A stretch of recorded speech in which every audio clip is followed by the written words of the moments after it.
एखाद्या मंत्र्यांनी एखादा स्टेटमेंट दिल्यानंतर ती जबाबदारी सरकारची पण असते आणि ती जबाबदारी मंत्र्याची पण असते।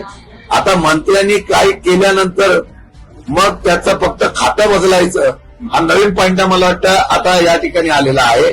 आपण जर बघितलं असेल तर महाविकास आघाडीच्या काळामध्ये काँग्रेसच्या कालावधीमध्ये ज्या ज्या मंत्र्यांवर त्या ठिकाणी ठपका ठेवण्यात आला त्यांनी राजीनामा दिला।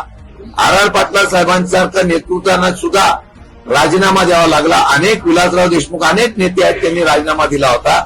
मग तो न्याय जर त्यावेळेला विरोधक म्हणून यांनी वापरला असेल तर आता विरोधकांनी महाराष्ट्रातली जनता जर अशी मागणी करत असेल तर फक्त मंत्र्यांचं खातं बदलण्याचा नवीन पॉइंट हा मला वाटतं शोधला असेल तर मला वाटतं की खरं म्हणतं तर हे नवीन संशोधन पाहायला मिळतं। मगाशीच सांगितलं खातं बदलून या विषयावर पांघरून घालता येणार नाही।